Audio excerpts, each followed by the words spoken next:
मैं मझौली नाव में खड़ा हूँ। अब मैं यहाँ पे नाव में खड़ा हूँ और थोड़ा-सा पीछे अगर जाके दिखाएँ तो आप इस समय बाढ़ के इस सितम को देख रहे हैं। बाढ़ के पानी को आप देख पा रहे हैं। इस गंगा के गंग बरार इलाके को गंगा नदी बाढ़ ने पूरी तरीके से लीन लिया है अपने आप। गंगा नदी उफान पर है। इस समय हम मौजूद हैं मझौली नाव में। मझौली नाव में इस समय हम बैठे हैं और सामने आप देख रहे हैं निषाद राज भी बैठे हैं। बहुत सारे नाव हैं। थोड़ा सा अगर कैमरे को थोड़ा सा पीछे करके आप दिखाएंगे तो यहाँ पे और भी नाव हैं, देख रहे हैं, वो देख पा रहे हैं यहाँ पे। और ठीक गंगा नदी का पानी आप देख रहे हैं और गंगा नदी के ठीक पानी के सामने आप देख रहे हैं पुल, और ठीक बगल में आप देख रहे हैं वहाँ गाजीपुर का वो शहर है जो कि शहर को आगोश में ले लिया है इस बाढ़ ने। और इस समय हम स्थित हैं गाजीपुर जनपद के टारी घाट के गांव। ग्राउंड जीरो से ये पहला वीडियो हम ला रहे हैं और हम बातचीत करते हैं, जानेंगे कौन सी ऐसी समस्याएं हैं जिससे गांव के लोगों को दो चार होना पड़ता है। मुश्किलें गांव वालों के सर पर आ गई हैं, दस्तक दे दी हैं। सुखबीर जी, आपका बहुत बहुत स्वागत है। जी गुरुदेव, बहुत बहुत स्वागत है हमारी ग्राम सभा में आपका। पिछले दिनों हमने देखा एसडीएम से भी आप मिले थे क्या? यहाँ पे एसडीएम भी आई थी और मैं खुद वहाँ मौजूद था। इस समय पानी थोड़ा सा आप दिखाइए, ये पानी देखिए, ये पानी टारी घाट गाजीपुर जनपद के ठीक मैं कहूँ एकदम गांव को टच कर रहा है ये पानी। इस समय हम जिस नाव में बैठे हैं सीधे ग्राउंड से, आप क्या कहेंगे सुखबीर जी? स्थितियाँ अब जो पहले अच्छी थी अब खराब हो गई हैं। ये अब खराब ही नहीं, अब तो ये धीरे धीरे भयावह होती जाएंगी।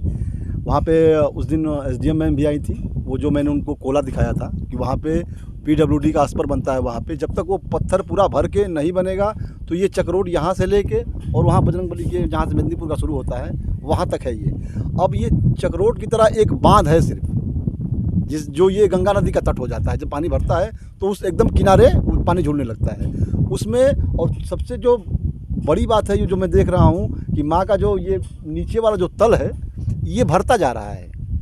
तो ये जब भरता जाएगा और पानी उतना ही आना है तो फिर उसके ऊपर से पानी बहेगा। और तब के लिए मतलब भगवान माता न ऐसा करें कि उधर जाएं। अब वो जो पीपल का पेड़ देख रहे हैं वहाँ से पानी बहने लगेगा और वो अगर तोड़ेगा तो फिर अब क्या हो जाएगा वो सोचना भी मतलब कल्पना से परे है।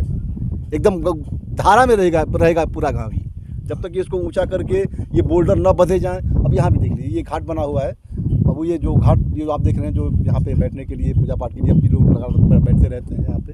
तो ये भी पानी ये पानी यहाँ से कट के और ये पूरा ये हमेशा कुछ न कुछ मट्टी जा रही है। तो ये कटेगा तो यही है जो गाँव को बचाता है गंगा से। तो हमारे लिए काफ़ी भयावह स्थिति हो जाएगी। हम कहें बगल के बहुत सारे यहाँ पे गांव हैं, अगर मैं आपसे पूछूं जितने गंगा तट के तटवर्ती गांव हैं कौन कौन से ऐसे गांव हैं जहाँ पे वो गांव जद में हैं बाढ़ का पानी आता है? हमारे यहाँ तो ये बस ये मतलब हम एकदम किनारे रहते हैं लेकिन फिर भी बचे रहते हैं। खेतों तो डूब जाते हैं लेकिन इसके नीचे जैसे आप उतरते जाएंगे तो ये पूरा रेवतीपुर वाला साइड जो है ये एकदम ये रामोमपुर ये नगदीरपुर ये जितना है ये सब डूबने लगता है। अगर यहाँ अगर मान लीजिए अगर 3 फुट पानी अगर बढ़ जाए तो वो लोग डूबने लगेंगे। अगर खड़ा 3 हाथ बढ़ जाता है तो वहाँ स्थिति भयावह हो जाती है, एकदम खतरनाक स्थिति हो जाती है। और कुछ ताल का होता है जो वो चकियाँ वाले ताल से होते होते वो खेतों से आ जाता है। अभी आप 10 दिन बाद आप जाइएगा जैसे रफ्तार है माँ की, तो जो ये टीबी रोड देख रहे हैं इसके दोनों तरफ पानी मिलेगा आपको, ताल एकदम नज़र आएगा पूरा। तो और ये हर साल है, हर साल की ऐसी स्थिति है। ये हर साल 2 महीना हम लोग झेलते हैं। भगमाता ना करें कि ऐसा हो, नहीं तो अब कहना कठिन है कि कैसे कैसे लोग रहेंगे। ये पूरा एकदम नाला होके जाता है। वहाँ पे पूरी चौधरी बस्ती बसी हुई है। अब उन लोगों के लिए सब घर बना के बेचारे कहाँ लोग जाएंगे, वहाँ पे रह रहे हैं। अब पानी आएगा तो देखा जाएगा। जब तक वो अगर हमारा वो अस्पर बन जाता है तो उससे कटान गुर्दे बहुत रुकेगा, क्योंकि पानी सीधा वहाँ से टकराता है। हम ये कहें कि एक सुरक्षा कवच बन जाए। जी हाँ, सुरक्षा कवच बन जाएगा ये। चूँकि घाट बनवाने का भी उसमें ज़्यादा चांस यही था कि यहाँ से पानी जब लड़ेगा इधर आएगा, वो उस तरफ बांध को नहीं तोड़ेगा, तो इससे कटान से बचे रहेंगे। वही बताया। और भी निषाद राज हैं। क्या नाम है आपका? संतोष चौधरी। संतोष चौधरी जी, बाढ़ आप कहें आ गई है और आपकी ही नाव है मैं कहूँ बाढ़ ग्रस्त इलाके, धीरे धीरे गांव में पानी। आप बहुत समय से देख रहे हैं, क्या क्या परेशानियां होती हैं? परेशानियाँ तो बहुत होते हैं, यहाँ पे बहुत दिक्कत है हम लोग को जाने आने का, बाल बच्चों का सबको दिक्कत है।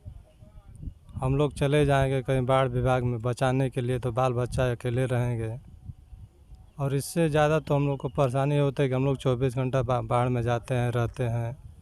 कहीं भी बाल बच्चा कैसे है कैसे नहीं है, घर पे कोई है कि नहीं है, क्या हो जाएगा, बहुत परेशानियाँ है।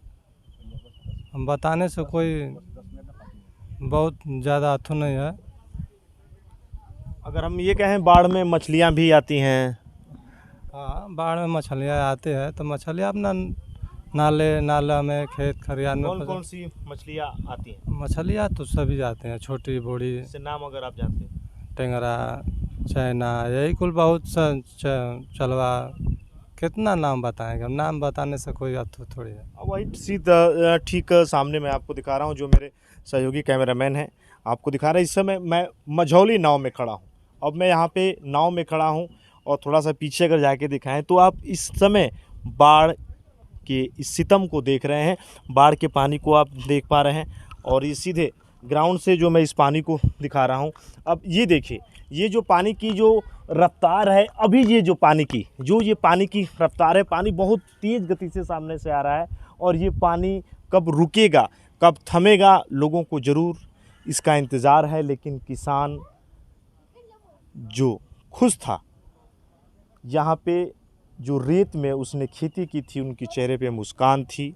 अब निश्चय ही उनके चेहरे पे निराशा है, क्योंकि बाढ़ पूरी तरीके से, मैं कहूँ, इस गंगा के गंग बरार इलाके को गंगा नदी बाढ़ ने पूरी तरीके से ले लिया है, अपने आगोश में ले लिया है। और यहाँ पे चारों ओर बाढ़ ने, मैं कहूँ, इस मैदानी इलाके को पूरी तरीके से अपने आवेश में ले लिया है। ग्राउंड जीरो से मैं इस समय पल पल की रिपोर्ट आपको दिखा रहा हूँ। इस समय मैं टारी घाट से बाढ़ की ताज़ा हालात की स्थिति को मैं आपको दिखा रहा हूँ। मिलूँगा फिर एक बार बाढ़ की अपडेट के साथ। ग्राउंड जीरो से बने रहिएगा हमारे साथ। जय हिंद।